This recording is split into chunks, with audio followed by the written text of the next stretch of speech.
আত্মসহায়ক গোটৰ মহিলাসকলক দিবলৈ লৈছো ডাঙৰ আপডেট। যিসকল আত্মসহায়ক গোটৰ মহিলাসকলে অমৃত বৃক্ষ আন্দোলন আঁচনিৰ গছ পুলি ৰোপণ কৰিছে সেইসকল মহিলাক অসম চৰকাৰে প্ৰদান কৰিব 10,000 টকা।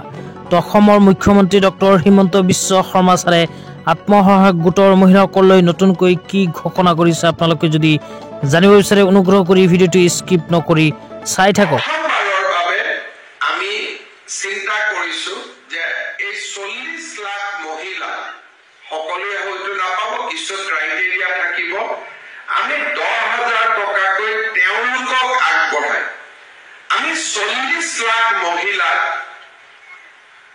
কৰ্ম উদ্যমী মহিলা হিচাপে গঢ়ি তুলিব খুজিছো। শ্ৰদ্ধাৰ ৰাইজ, আজি আমি গিনিজ ৱৰ্ল্ড ৰেকৰ্ড স্থাপন কৰিছো। 1 কোটি গছ পুলি ৰোপণ কৰিছো। আমাৰ লক্ষ্য আৰু আগুৱাই যোৱাৰ এইবাৰ আমি সংকল্প গ্ৰহণ কৰিছো যে অহা বছৰ আমি 3 কোটি গছ পুলি আমি ৰোপণ কৰিম। তাৰ বাবে বন বিভাগে ইতিমধ্যে নাৰ্চাৰী আদি স্থাপন কৰিছে। গছ পুলি তেওঁলোকে ৰোপণ কৰাৰ কাম আৰম্ভ কৰিছে।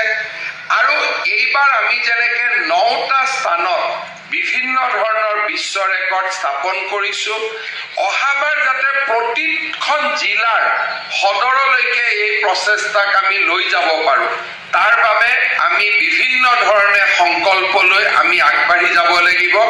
আৰু বন বিভাগক এই ক্ষেত্ৰত মই এতিয়াৰ পৰাই কাজ হাতত ল'বৰ বাবে আহ্বান জনাম।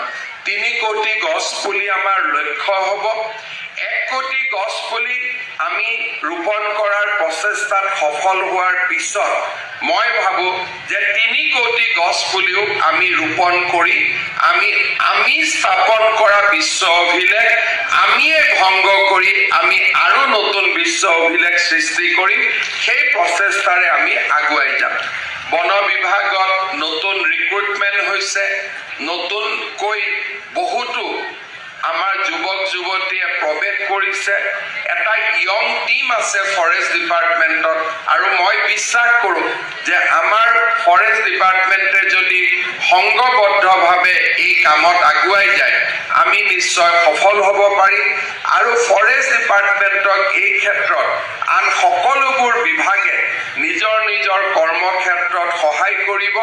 আৰু এই ক্ষেত্ৰত মই আগুৱাই যাবৰ বাবে ফৰেষ্ট ডিপাৰ্টমেণ্টক শুনিব পাৰিলে অসমৰ মুখ্যমন্ত্ৰী ডাঙৰীয়াৰ মন্তব্য। যিসকলে অমৃত বৃক্ষ আন্দোলন আঁচনিৰ গছ পুলি ৰোপণ কৰিছে সেইসকল মানুহে কিন্তু আকৌ অহা বছৰ অমৃত বৃক্ষ আন্দোলন আঁচনিৰ গছ পুলি ৰোপণ কৰিব লাগিব বুলি অসমৰ মুখ্যমন্ত্ৰীয়ে